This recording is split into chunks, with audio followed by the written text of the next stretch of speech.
할렐루야. 네, 오늘도 이 자리에 나오신 여러분들을 사랑하고 축복합니다. 벌써 9월이 시작됐습니다. 제가 이곳에 온 지도 벌써 9개월이나 지났습니다.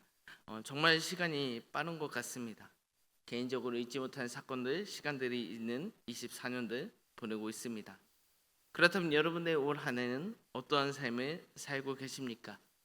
9개월 전에 24년에 기대하며 계획했던 일들은 그 계획은 지금 어디까지 진행되고 계십니까? 설마 내가 어떤 계획을 세웠는지 벌써 잊어버리시진 않으셨겠죠? 그렇다면 올 한 해 또한 저와 여러분들의 신앙은 어떠한 변화가 있으십니까? 아니, 쉽게 더 이야기하자면 저와 여러분들의 삶 가운데 어떠한 신앙인의 모습, 참된 그리스도인의 모습을 보이셨습니까? 잠시 이 시간 생각해보는 시간을 가질까요? 저는 오늘 설교를 준비하면서 또한 오늘 이 강단을 서면서 또한 주의 말씀을 전하면서 목사로서의 제 삶을 제외하고 거룩한 사람이라고 불리우는 구별된 자라고 뜻하는 성도로서의 제 삶을 돌아본다면 긍정적인 면도 있지만 아쉽다라는 마음도 있는 것이 사실입니다. 좀 더 하나님의 뜻대로, 좀 더 하나님의 지혜대로 행동했다면 어땠을까라는 아쉬운 마음도 있습니다. 물론 이 자리에 앉으신 분들은 저와 다르게 신앙의 성장이 있다면 정말 할렐루야, 믿음의 자로 승리하신 분이라 사겨집니다. 그러면 그 믿음을 끝까지 유지하시길 축원합니다. 또한 저와 비슷한 마음, 온전한 성도로서의 삶을 살고자 노력했지만 그렇게 못한 분들이 있다면 오늘 주님께서 주신 말씀을 통해 새 힘을 얻어서 다시 온전한 성도의 삶을 회복하는 시간이 되시길 주님의 이름으로 축원합니다. 새롭게 마음먹은 저와 여러분, 오늘 이 말씀을 통해 우리는 새롭게 마음을 먹어야 하는데 오늘 때마침 본문의 시작 31절에 뭐라고 말씀하신지 기억하십니까? 여호와의 말씀이니라, 보라 날이 이르리니 내가 이스라엘 집과 유다 집에 새 언약을 맺으리라 라고 이야기하고 있습니다. 오늘 말씀은 발신자, 말씀을 전하는 주체가 분명합니다. 바로 여호와 하나님이 이 말씀을 전하셨습니다. 그리고 그 내용은 무엇입니까? 새 언약을 맺으라, 새 언약을 주겠다라는 말씀이죠. 그렇다면 이 새로운 언약을 주겠다고 말씀하셨으니 이전에 맺었던 언약, 이전의 언약도 잊지 있다는 이야기가 아니겠습니까? 죄송합니다. 제가 그러면 오늘부터, 지금부터 우리는 새 언약을 다시금 맺어서 새 언약의 삶을 살아야 합니다. 그렇다면 저는 오늘 여러분들께 이 새 언약의 특징이 무엇이고 왜 여호와께서 저와 여러분들에게 새 언약을 주셨는지 이어지는 32절의 말씀을 보면 이렇게 이야기하고 있습니다. 내가 그들의 남편이 되었어도 그들이 내 언약을 깨트렸습니다. 여호와의 말씀이니라 라고 이야기하고 있습니다. 여호와 맺은 언약은 어떤 언약인지 그리고 왜 여호와께서 새 언약을 주시는지 확인할 수 있는 말씀이죠. 먼저 이 언약은 어떤 언약입니까? 내가 그들의 남편이 되었어도 라는 말씀의 시작으로 이 언약은 무슨 언약입니까? 그렇다면 남편과 아내로 맺는 언약, 바로 혼인과 관련 있는 언약이라는 특징을 파악할 수 있습니다. 하지만 이 혼인 언약은 어떻게 되었습니까? 여호와께서 말씀하시길 그들이, 상대방이 이것을 깨트렸다고 말하고 있습니다. 즉 하나님이 아니라 그 상대방에 의해서 혼인 언약이 깨졌습니다. 물론 이 자리에 서 있는 저는 아직 혼인 언약을 하지 못했기 때문에 이 말의 뜻을 완전히 이해할 수 없지만 요새 드라마를 보지 않는 저조차도 굿 파트너라는 드라마가 연관 검색어에 뜹니다. 그 내용을 보니까 이혼에 관련된 이제 주된 내용이더라고요. 이혼 변호사가 작가가 되어서 쓴 실생활에 담긴 모습들이라고 합니다. 그것이 인기가 많은 것 같아요. 그러면 왜 인기가 많을까라고 생각했을 때 이 혼인 언약이라는 것은요, 내 사건인과의 동시에 다른 사람들도 이 언약을 보면서 이 언약이 깨지는 모습을 보면서 참 많이 실망하고 또한 동감되는 부분도 있고 어떻게 저런 일이 있을 수 있나 쯧쯧쯧 같이 욕할 수도 있는 그 언약이 이 혼인 언약인 것 같습니다. 이 언약이 깨트렸을 때 정말 여러 사람들이 또한 여러 이야기를 할 수 있을 정도로 이 혼인 언약에 대해서 중요성과 또한 이 혼인 언약이 어떠한 의미를 갖고 있는지 이것을 통해 우리가 파악할 수 있을 것 같아요. 혼인 언약이라는 것은 남편과 아내가 서로 만나서 내가 평생 당신만을 사랑하겠다라고 하는 언약의 기초 아닙니까? 그런데 이것이 깨어져 버렸습니다. 왜 깨어졌습니까? 여러 가지 이유가 있겠죠. 그러나 결론적으로 이것이 깨어져 버렸습니다. 그러면 또 우리는 어떻게 합니까? 누가 잘했네, 누가 못했네, 또한 누가 뭐 이렇게 난리 나서 또 어떠한 사건들이 있어서 물론 제가 드라마를 보지 않았지만 그 파트너의 내용이 아마 그런 내용이면서 이혼 소송하는 내용인 것 같습니다. 이렇게 혼인 언약에 대해서는 전혀 모르는 상황이라도 어느 정도 이야기할 수 있는 거리가 있는 말씀이죠. 이야기죠. 이것이 이혼에 대한 이야기입니다. 그런데 오늘 말씀을 뭐라고 이야기합니까? 하나님과 우리 사이에 이 혼인 언약이 깨져버렸다는 것입니다. 이혼했다는 것이에요. 왜요? 누구 때문에요? 뭐라고 이야기합니까? 그들 때문에 깨졌다라고 이야기하고 있습니다. 하나님께서 깨신 것이 아니라 상대방에 의해 깨졌다라고 이야기하고 있습니다. 그렇다면 오늘 이 새 언약이 있기 전에 혼인 언약, 이들과 맺으신 하나님의 언약은 무엇일까요? 출애굽기 19장 6절 말씀, 너희가 내게 나 여호와에 대하여 여호와를 섬기는 제사장이 나라가 되고 너희는 거룩한 백성이 되리라 라고 말씀하신 것이 하나님께서 우리에게 말씀하시는 첫 번째 혼인 언약이었습니다. 여호와께서는 여호와를 섬기는 나라 백성, 여호와만을 의지하는 백성이 되라고 말씀하셨습니다. 여호와께서 우리에게 맺으신 첫 번째 언약은 나를 섬기는 나라, 그의 백성이 되라는 것이었습니다. 그리고 이를 잘 지켜 행하면 무사하게 애굽에서 나온 것처럼 인간의 방법으로 생각할 수 없는 방법으로 출애굽했던 것처럼 늘 너희 삶에 이와 같은 놀라운 언약, 여호와의 일하심을 경험하게 될 것이라고 이야기하셨습니다. 참으로 놀라운 혼인 언약이지 않습니까? 그렇다면 이 말씀을 들은 자들은 이 언약을 지키기만 했었더라면 엄청난 축복이 기다리고 있었을 텐데, 오늘 본문에 보면 이스라엘과 유다 백성은 이 언약을 어떻게 했다고 이야기합니까? 깨트려 버렸습니다. 축복을 주 여호와께서 축복을 누릴 수 있게 만든 것이 아니라 상대방 이스라엘 백성들의 잘못으로 인하여 축복을 누릴 수 없게 되었다는 것입니다. 복을 발로 펑 차버린 것이죠. 그렇기 때문에 오늘 여호와께서는 새 언약을 주신 것입니다. 오늘 여기까지 그러면 말씀을 들으신 여러분들은 이 새 언약이 어떤 언약이어야 할까요? 잘못한 사람이 분명합니다. 이혼 드라마나 이혼 사건을 보면 잘못한 사람이 분명하며 그 사람에게 어떠한 불리한 조건들이 주어져야 합니다. 재산 분할이든지 뭐든지 간에 그렇지 않습니까? 그렇다면 여호와께서 우리가 복을 발로 펑 차버린 그 언약을 우리가 깨뜨렸는데 여호와께서 새 언약을 주시면 어떤 언약이 주어져야 합당한 것입니까? 이해가 되는 겁니까? 그 언약을 깨버린 자들의 불리한 조건이 주어져야지 합당한 언약 아니겠습니까? 납득이 가는 언약이 아니겠습니까? 그런데 여호와께서 뭐라고 말씀하십니까? 뭐라고 이야기하십니까? 오늘 설교 제목입니다. 나는 그들의 하나님이 되고 그들은 내 백성이 될 것이다 라고 말씀하십니다. 분명히 잘못을 따지면 잘못은 그들이 했지만 더 언약이 그들에게 주어졌어도 이들은 내가 잘못한 것이기에 인정하고 받아들여야 하지만 여호와께서는 이것도 너희가 지키지 못하느냐 한탄하거나 욕한 것이 아니라 포기하겠다라고 이야기하신 것이 아니라 그냥 내가 너희의 하나님 될게, 내가 너희의 아버지가 될게, 그냥 너희는 내 백성이 되어라 라고 이야기하시는 것입니다. 이혼 당하면 뭐라고 합니까?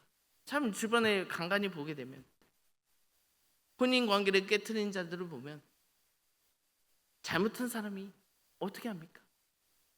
막 비비비 쫓아낼 때도 있죠. 그러면 뭐라고 이야기합니까?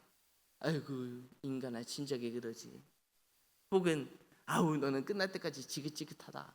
아이고 있는 정도 없는 줄 알았더니 아유 그정마저 다 떨어져 버렸다. 이렇게 이야기하는 것이 일반적입니다. 그러면 이것을 하나님과의 언약, 그 혼인 언약에 대해서 생각한다면 어찌 보면 하나님께서도 아이고 이것들아 내가 너를 축복한다고 이야기했는데 아이고 이것들아 이것 하나 듣지 못하느냐 이러면서 지긋지긋하다 내가 너희를 포기하겠다 라고 이야기하셔도 어찌 보면 받아들여야 합니다. 왜냐? 자기들이 그렇게 했기 때문에 운명이기 때문에 받아들여야겠죠. 그런데 하나님께서 뭐라고 말씀하셨다고요? 너희가 이것도 지키지 못하느냐 지긋지긋하다가 아니라 너희가 이것도 지키지 못하니 그러면 그저 내가 너희 하나님 될게 아버지 될게 그냥 너희는 내 백성이 되어라 라고 이야기하신다는 겁니다.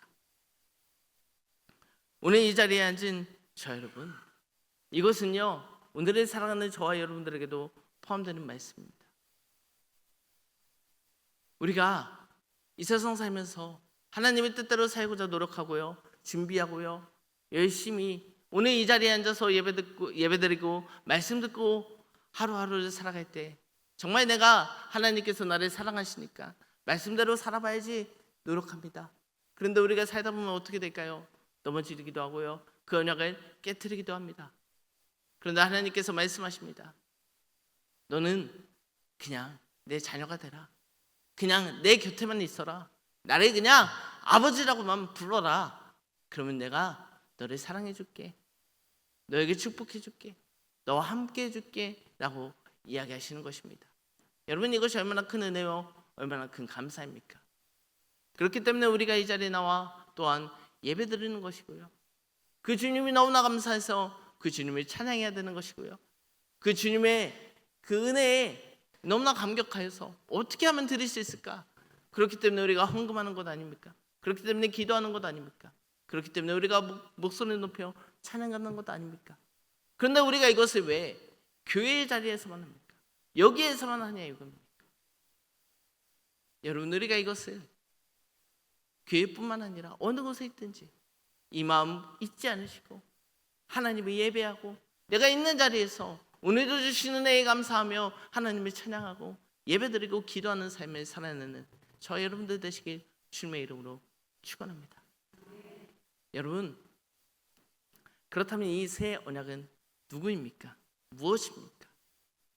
그것은 히브리서 9장 15절의 말씀을 통해 새 언약은 중보자 예수 그리스도임을 우리가 알고 있습니다. 그렇기 때문에 오늘은 우리는 이 예수 그리스도의 삶을 또한 한 번 더 돌아볼 필요가 있습니다. 예수님은 어떠한 일을 많이 하셨습니까? 여러분 예수님은 누구라고 정할 수 있습니까? 저는 예수님을 보면서 여러 가지 생각이 되지만요, 예수님의 행동을 보면서 왜 그러셨을까라고 생각되는 경우도 많은 것 같아요. 왜냐하면요 예수님은 제자들뿐만 아니라 다른 무리들이 굉장히 많았습니다. 네, 무리라고도 표현하고 있죠. 제자가 아니라 무리라고 표현됐습니다. 이것은 다른 표현입니다. 제자는 제자고 무리는 무리입니다. 그럼 말씀을 보면요 제자들도 예수님을 따랐지만 무리도 제자들을 따랐다고 이야기하고 있습니다. 그렇다면 예수님은 인간적인 방법으로 자기를 따르는 무리들만 데리고 다녀도 돼요. 그렇지 않습니까? 내 말을 들을 귀가 열린 자들만 만나면 돼요. 얼마나 편해요. 얼마나 좋아요. 그런데 예수님은 어떻게 하셨습니까? 세상 사람들을 욕하는 자들을 만나셨습니다. 손 내미셨습니다. 자기의 가치를 떨어뜨리면서까지 예수님은 그들과 손잡으셨습니다. 그리고 또한 예수님께서 그들을 사랑하셨습니다. 이해하셨습니다. 그리고 그들의 어떠한 상황이라도 그들을 회복시키셨습니다. 그들에게 어떻게든 하나님의 말씀을 전하려고 노력하셨습니다. 그리고 그 주님께서 오늘을 살아가는 저와 여러분들에게 또한 이렇게 말씀하십니다. 내가 너희를 사랑하고 것 같이 너희도 서로 사랑하고 피차 서로를 용서해라 라고 이야기하십니다. 여러분, 다시 이혼, 혼인의 관계로 돌아가 볼까요? 여러분, 용서할 수 있습니까? 잘못이 분명한 자가 있습니다. 그럼 그 사람이 용서할 수 있습니까? 말이 쉽죠. 여기서 있는 저도요, 용서가 쉽지 않아요. 또 어떤 사람은 그러대요. 용서는요, 용서 받을 사람은 있고 용서할 사람은 없대요. 내가 용서를 구할 사람은 없대요. 내가 누군가에게 잘못했다라는 소리를 들을 사람은 있는데요, 내가 누군가에게 자기 잘못을 내가 잘못했어라고 인정하며 그렇게 이야기할 사람은 없대요. 이게 참 모든 사람이 그렇다던데 신기하죠? 그러면 이 용서라는 단어가 어떻게 해결될까? 이 용서를 그렇다면 어떻게 표현할 수 있을까요? 여러분, 용서라는 단어를 어떻게 이해하실 수 있습니까? 어떻게 용서할 수 있으세요? 예수님께서는 또한, 하나님께서는 또한 저와 여러분들 어떻게 용서하셨을까요? 네, 분위기가 조금 무겁네요. 한 가지 즐거운 이야기, 재밌는 이야기 하나 해볼까요? 제가 우리 교회가 아니라 다른 교회에서 청년부 사역하다 보면요, 저에게 연애 상담을 하는 청년들이 종종 있었습니다. 이 교회에서 써도 될 표현인지 모르겠지만 여러분들 표정이 지금 중2 재물을 못 갖는다고 누가 누구를 연애 상담을 해주냐라는 이런 표정이 살짝 있으신데요. 네, 저는 연애 상담을 좀 많이 해줬어요. 제가 본교회에서 사역을 오래 해서 그런지 저에게 많이 이야기했습니다. 그러면요, 연애 상담을 하다 보면 잘못을 한 사람은 분명 존재합니다. 그럼요, 그 사람이랑 한창 동안 누가 잘못했네, 아유 그럼 네가 오래 참았다 이러면서 이해해주고요, 결론은 어떻게 할까요? 그래, 아닌가 보지, 헤어져, 이렇게 얘기하고 이제 빠빠이 합니다. 돌아갑니다. 그런데요, 그 다음 주가 되면요, 황당한 일이 벌어집니다. 다시금 손잡고 그들을 찔러찔러 들어오십니다. 제가 그대로 연애 상담을 잘 안 해줍니다. 왜 그럴까요?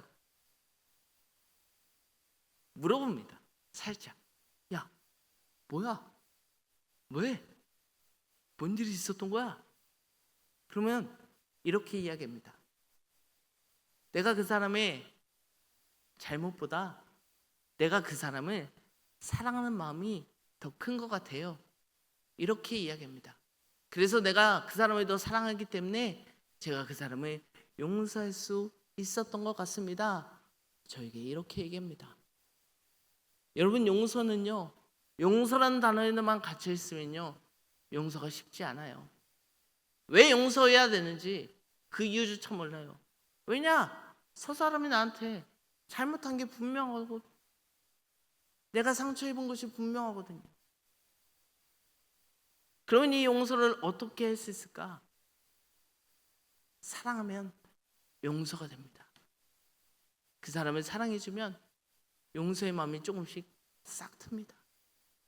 쉽지 않지만 그 사람을 사랑하고자 조금씩 노력한다면요, 다시금 그 나에게 잘못했던 것이 슬슬 덮어지고 속는 셈 치고 한 번 더 믿어보자 라는 마음으로 그 사람을 용서할 수 있게 됩니다. 즉, 용서는 바로 사랑입니다. 오늘 이 자리에 앉아 계신 저와 여러분, 하나님의 사랑을 받으신 저와 여러분, 우리가 하나님께 보면, 하나님께서 우리를 보시면 정말 부족하기 짝이 없고 하나님의 실망하기 짝이 없는, 세상 사람들 그 누가 봐도 이것은 우리가 잘못된 언약이며 잘못된 약속이며 약속을 깨트린 자가 나인데, 그럼에도 불구하고 하나님께서는 아이고 이것도 못하냐? 그래, 그냥 너 하나님 내 아들 해라, 내 딸 해라, 아유 그냥 일로 와, 알아줄게. 하나님께서 여러분들에게 이러고 계십니다. 우리의 자격, 우리의 조건이 아니라 그냥 하나님께서 저희 여러분들을 안아주고 계십니다. 그렇다면 그 하나님의 사랑을 누린 우리는 어떻게 해야 될까요? 그 하나님의 사랑에 감사의 표현을 해야 되는 것 아닙니까? 하나님 오늘도 나를 사랑해 주셔서 오늘도 나에게 은혜 베풀어 주시고자 노력하여 주시니 참으로 감사합니다. 그런 모습들이 저희 여러분들의 삶에 예배로 또는 찬양으로 또한 기도로 나타나야 되지 않을까요? 그리고 또한 새 언약 예수 그리스도께서 내가 너희를 사랑한 것 같이 서로 사랑하고 피차 용서하라 말씀하시니 우리가 조금은 어렵지만 마음이 무겁지만 힘들지만 조금씩 한 걸음 한 걸음 그들을 사랑하는 마음으로 용서할 수 있는 자, 그 삶이 참된 그리스도인의 삶이 아닐까요? 여러분, 제가 오늘 이 말씀을 드린 이유는요, 조금 뒤에 광고 시간에 보셨으면 아시겠지만 다음 주부터 우리는 전도를 기획하고 준비하고 있습니다. 지난 한 주간 저도 부서에 대해서 어떻게 전도해야 될까, 어떤 방법을 사용해야 될까 이런 생각을 많이 하다가 갑자기 이런 의문이 들었습니다. 전도를 왜 해야 되지? 이런 생각이 들었습니다. 그리고 전도를 왜 안 했을까? 라는 이런 생각도 들었습니다. 여러분, 우리가 전도를 왜 안 했고 우리가 전도를 왜 해야 합니까? 왜 해야 합니까? 그것은 우리가 받은 하나님의 그 놀라운 사랑, 오늘도 혼인의 언약을 우리가 깼지만 그럼에도 불구하고 우리를 조건 없이 사랑해 주시고 우리를 조건 없이 축복하신다고 말씀하시는 그 하나님의 사랑을 경험한 자, 아는 자가 전도를 할 수 있는 거고요. 당연히 전도하게 되는 것이고요. 그렇기 때문에 우리는 전도의 방법보다 더 중요한 것은 전도자인 우리의 마음이, 우리의 심령이 어떤 준비가 되었는가라는 것을 돌아보는 시간이 되었습니다. 우리가 다음 주부터 전도를 70일 동안 약 이제 추수감사절까지 이렇게 할 건데 여러분들의 마음속에 전도하기 전에 내가 먼저 어떤 하나님의 사랑을 경험하고 있는가, 또한 내가 전도자로서 세상에 나아갈 때 믿지 않는 영혼들에게 어떠한 말을 전할 수 있을까? 왜 교회에 다녀야 합니까? 라고 그 묻는 질문에 여러분들이 정말 마음에서 우러나는 그 고백이 어떠한 고백이 나와야 하는가? 그것이 전도를 하는 것보다 전도자의 마음을 돌아보고 우리의 삶이 먼저 하나님 앞에 정말 내가 전도할 수 있는 마음, 전도할 수 있는 그 하나님과의 깊은 만남이 우리 안에 먼저 있어야 되는 것 아닌가? 라는 생각과 함께 오늘 이것을 여러분들께 하나님의 사랑이라는 단어로 전하면서 오늘 이 자리에 앉아있는 우리가 먼저 그 하나님의 놀라운 사랑을 경험한다면, 그 하나님의 놀라운 사랑을 맛본다면 자연스럽게 이렇게 전도를 하자 이야기하지 않아도 하나님을 전하고 하나님 말씀을 전하고 그들을 전도하고 그들을 이 자리에 앉힐 수 있는 그러한 전도자의 삶을 자연스럽게 살아가지 않을까라는 묵상을 해보았습니다.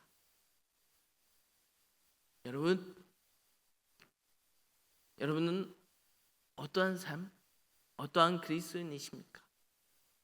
그저 예배 시간만 자리를 지키는 그리스도인이십니까? 아니면 정말 하나님의 사랑에 감사하여서 정말 내가 하는 모든 행동이 하나님 바라보는, 또한 하나님께 감사한 마음으로 그 모든 것을 행하는 정말 참된 그리스도인의 삶을 살고 계십니까? 여러분들의 삶 가운데 하나님의 사랑이 지금은 조금 경험되지 않는다면요, 여러분 오늘 이 시간 먼저 그 하나님의 사랑을 회복하는 시간이 되시기 바랍니다. 여러분, 그 하나님은요 우리에게 새 언약을 주신 하나님입니다. 우리가 지켜야 하지만 우리가 정말 세상 살다가 넘어지고, 또한 우리가 지켜야 하지만 우리가 세상 살기 바빠서 못 지키고, 그럼에도 불구하고 하나님께서는 에휴 그렇다면 내가 너희를 포기하리라 말씀하지 않으시고, 네가 이것도 지키지 못했냐? 아유 그러면 그냥 나에게 봐라, 내 백성들아, 내 자녀가 되라, 이렇게 말씀하십니다. 그 자녀된 축복 무엇입니까? 하나님의 놀라운 은혜요, 놀라운 사랑, 놀라운 하나님의 일하심이 약속되어 있는 언약입니다. 여러분, 우리가 이 언약을 쉽게 받았다고 해서요, 이 언약의 결론이 쉬운 것이 아닙니다. 하나님께서는 모든 것을 내려놓고 우리를 용서하셨고요, 모든 것을 내려놓고 우리를 사랑하시고요, 우리에게 은혜 베푸시기 원하십니다. 여러분, 그 사랑을 여러분들이 꼭 경험하시기 바랍니다. 그 하나님의 함께 하심을 오늘 이 시간 앉아있는 저희 여러분들이요 온전히 경험하여서요, 누가 말하지 않아도 하지 않아도 그 사랑에 감격하여서, 그 사랑에 감사하여서 더욱더 예배 열심히, 기도 열심히, 찬양 열심히 신앙생활 하시고요, 또한 그 하나님의 사랑이 너무나 감사하여서 이것을 나만 알고 갖는 것이 너무나 아쉬워서 그것을 자연스럽게 이웃에게, 다른 이들에게, 아직 하나님을 알지 못하는 자들에게 불쌍한 마음으로 그들을 더욱더 전도하시고, 또한 아직 내 마음속에 온전하게 용서하지 못하는 자가 있다면, 아유 그래, 하나님께서 나를 사랑하셔서 나도 죄가 많은 자였지만 하나님께서 나를 용서하셔 주시지 라는 마음으로, 그 생각으로 어렵지 힘들지 한 걸음 한 걸음 용서하고, 아니 오히려 그 자를 사랑하고 축복해 줄 수 있는 자들이 오늘 이 자리에 앉은 저와 여러분들 되시길 주님의 이름으로 축원합니다. 기도하시겠습니다. 우리를 사랑하심으로 우리가 어떠한 잘못을 해도 그저 우리를 내 백성이라 명하시는 주님, 참으로 감사합니다. 우리가 이 시간 그 감사한 마음을 담아 주님께 예배드립니다. 주님의 이름만 찬양하겠습니다. 또한 새 언약을 주신 주님께 감사의 기도를 늘 드리겠습니다. 우리가 이 하나님의 은혜를 늘 기억하며 나의 삶의 모든 순간 예배하고 찬양하고 기도하는 이 일에 소홀히 하지 않겠습니다. 또 우리에게 주신 새 언약 예수 그리스도의 말씀을 따라 그가 우리를 사랑하신 것처럼 우리도 서로 사랑하겠으니 주님, 오늘을 살아가는 우리를 영원한 여호와의 거룩한 곳에 백성으로 삼아 주시옵소서. 때로는 우리가 넘어지고 때로는 우리가 힘들어 지칠지라도 하나님, 우리를 조금 더 사랑해 주신 하나님, 그 주님이 계신다는 사실, 우리가 넘어져도 우리가 쓰러져도 그럼에도 불구하고 하나님의 손이 우리에게 늘 뻗쳐 있다는 사실을 기억하면서 우리가 하나님을 더욱더 바라보는, 넘어진 자리에서 다시금 하나님의 손을 잡을 수 있도록 우리가 일어나는, 주의 말씀을 묵상하는 자, 주님께 더욱더 기도하는 자, 주님께 예배하는 자들이 우리가 되어서 그 하나님의 크신 은혜를 우리가 먼저 경험하는 자들이 되게 하여 주시옵소서. 이 모든 말씀 예수 그리스도의 이름으로 기도드립니다.